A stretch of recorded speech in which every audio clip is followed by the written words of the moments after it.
Hi friends, we were finding the Lagrangian of some systems. So now we'll be looking at coupled pendulum. So coupled pendulum are nothing but simple pendulums which are connected with the bobs of the both pendulums. They are connected through a spring, and we are saying that they both are oscillating. The both pendulums are oscillating in the same vertical plane. So we can say it like this.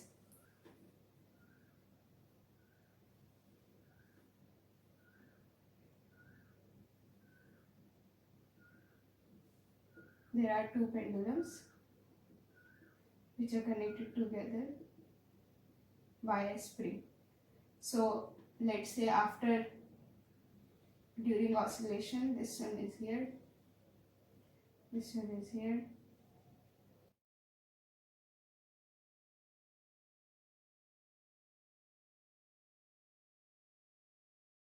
and let's say the masses are same m. Let's call this angle theta 1, call this angle theta 2, and let's say the displacement of this bob from this equilibrium position be x1, and this from this equilibrium position for this bob be x2. So what will be the kinetic energy now? And I am taking here the potential energy is equal to 0 along this direction here. So what will be the kinetic energy? The kinetic energy is going to be half m r dot squared plus r squared theta dot squared for the first pendulum, plus we'll have half m r dot squared plus r squared theta dot squared for the second pendulum. Now r is constant because r is L in both the cases, so we can write half m. So this and this will cancel out, and this will be theta 1, this is theta 2. This will become L squared, this will also become L squared. These both terms will be 0.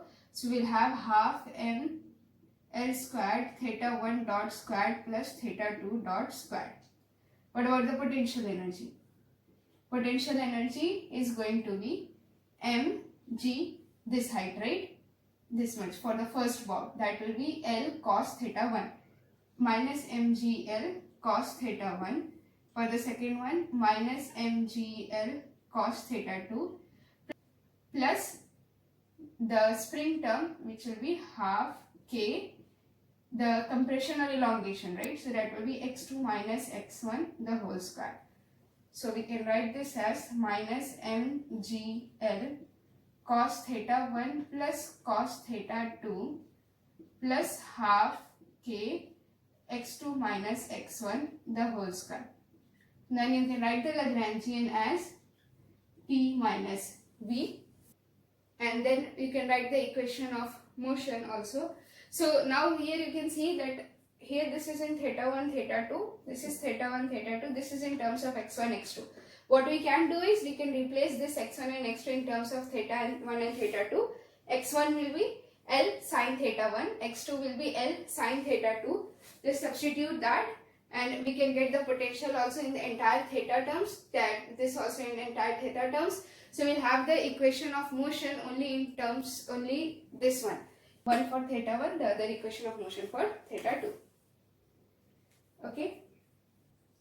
So now we will be, since we have done so many cases with different types of pendulums, we will look at some general case where if we say that the support point where the support point from where the pendulum is hanging, that point is also moving. So let's look at that. We will look at the general case first. Now if the support point is moving,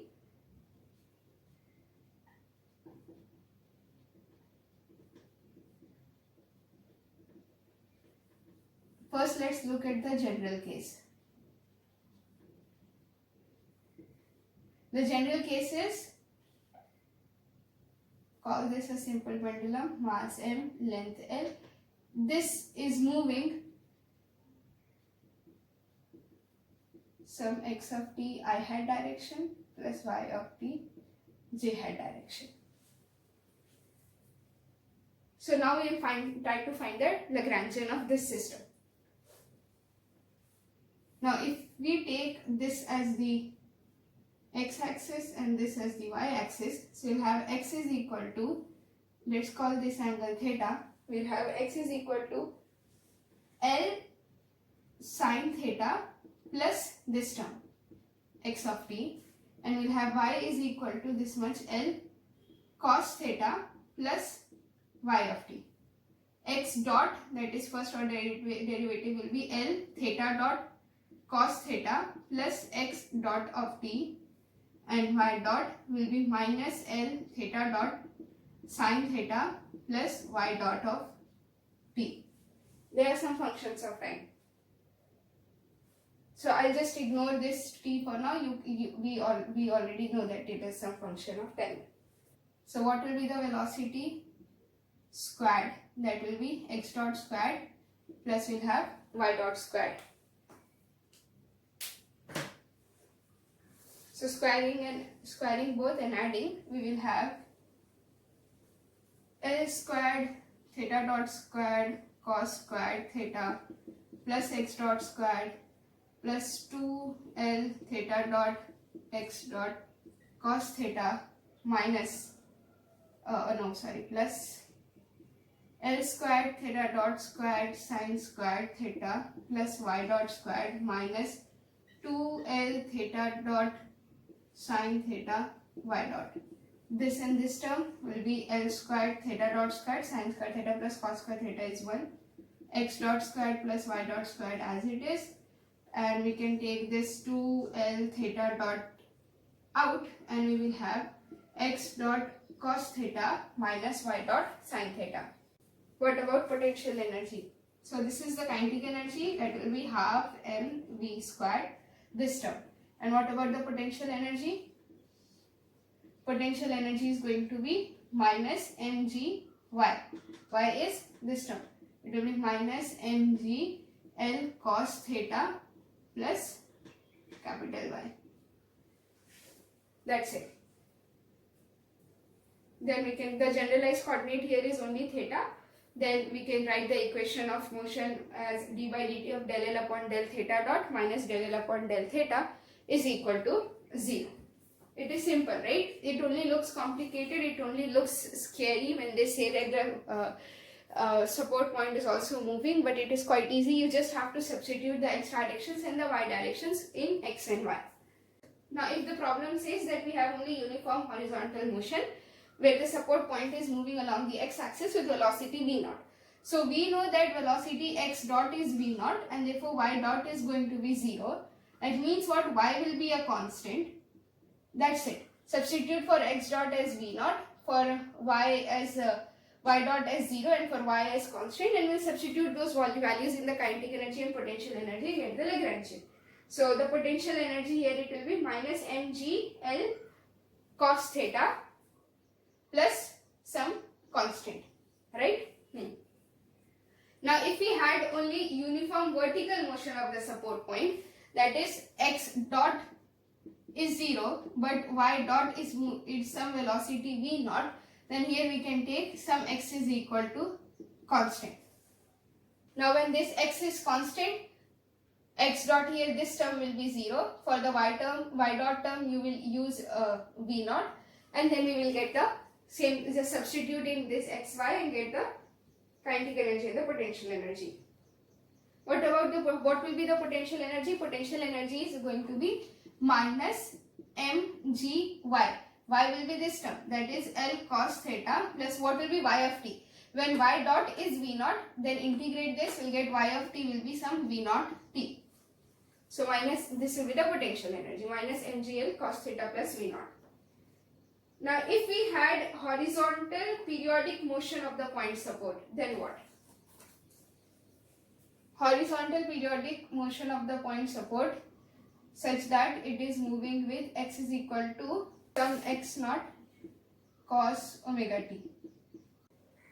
X is equal to x naught cos omega t, and then take y is equal to 0. So we can write here x dot will be minus omega x naught sine omega t, and y dot is going to be 0. So just substitute those values and you'll get the kinetic energy and the potential energy. if we had vertical, instead of having horizontal periodic motion, if we had vertical periodic motion of the point support such that y is equal to y naught cos omega t and x is equal to 0, then we'll just write y naught is equal to minus y naught omega sine omega t and x dot will be 0. Substitute those values here, get the kinetic energy, potential energy, the Lagrangian. If the support point is in uniform circular motion, then we can take x is equal to x naught sine omega t. Yes, sine omega t. We can take y is equal to y naught cos omega t. Then take their time derivatives and substitute the values here.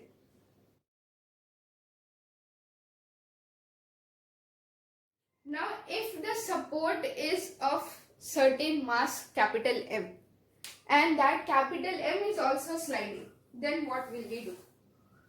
So instead of this being a point which we are considering it's almost massless, if it was a support, it was of some particular mass capital M, and let's say it is also moving along this direction with velocity v naught.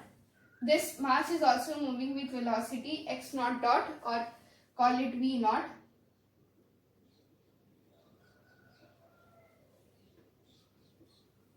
Then what will be the Lagrangian? So the kinetic energy will be half m x dot squared plus y dot squared plus half the mass capital M and x naught dot squared, or v naught squared.